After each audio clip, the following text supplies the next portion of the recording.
कोई ऐसा स्टूडेंट का एग्जांपल जिसका throughout the year test में 670 690 मार्क्स आ रहा हो और अभी नीट के पेपर में बहुत कम मार्क्स आ रहे हो? एक एग्जांपल देते हैं आपको। एक बच्चा के लास्ट टाइम 650 बने नीट के पेपर में। हाँ 2024 में। कुल मिला के उसको कुछ नहीं मिला। पहले सोच लिया कि यार इस बार मेरे का स्कोर वो रखना है कि बिल्कुल टॉप लेवल पे एम्स मिले।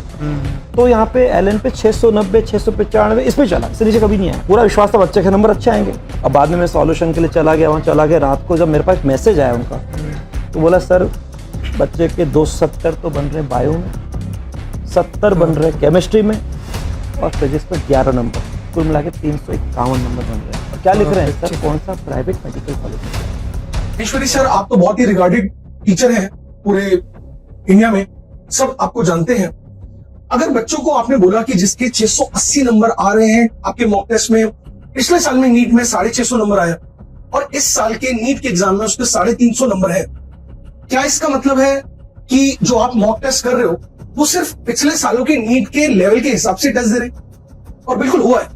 मैंने आपके कुछ मॉक टेस्ट मेरे स्टूडेंट्स आकर के ऐसे दिखाए कि सर ये मॉक टेस्ट क्या सही है, इसके लेवल एक्चुअल जेईई मेंस से बहुत नीचे एग्जाम जा रहे हैं।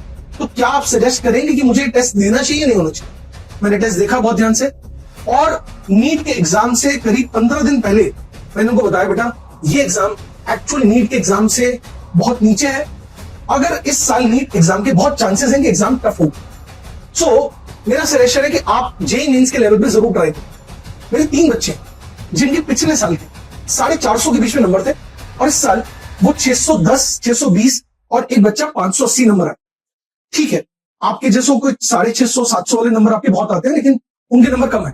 लेकिन अब उनको गवर्नमेंट कॉलेज में एडमिशन हो सकता है क्योंकि कट ऑफ के हिसाब से सजेशंस है, एक्सपेक्टेड है कि they will get government college. But मेरा आपसे एक छोटा प्रश्न है, मैं आपसे बहुत एक प्रश्न पूछ रहा हूं कि सर आप जो इंस्टीट्यूट में आप टेस्ट ले रहे हैं, क्या ऐसा जरूर नहीं है कि बच्चों को नीट जब पढ़ा रहे हैं तो बेसिक फंडामेंटल कराना जरूर नहीं है? क्या सिर्फ फॉर्मूला लर्न कर लें और क्वेश्चन सॉल्व कर दें? क्योंकि आपके जितने क्वेश्चन स्टूडेंट्स आते हैं, जब डाउट होते हैं, जो फंस जाते हैं, वहां छोड़ देते हैं, यहाँ पे ज्वाइन करते हैं, उनका एक ही बात है कि सर फंडामेंटल्स पे काम नहीं, सर फॉर्मूला करो, क्वेश्चन सॉल्व करो।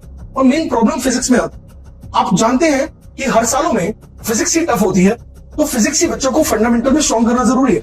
इस बिल्डिंग का सर अगर नींव अच्छी हो जाएगी ना तो उसकी बिल्डिंग लंबी आएगी। तो आपसे निवेदन है कि इस साल तो जो हो गया आपके यहाँ से खराब हो गया, बच्चों का भविष्य क्या आएगा वो तो आप जरूर एक बोर्ड आ जाएगा, रिजल्ट आ जाएगा, लेकिन अगले साल में आप एटलीस्ट नीट के लिए जेईई मेंस तक के लेवल पे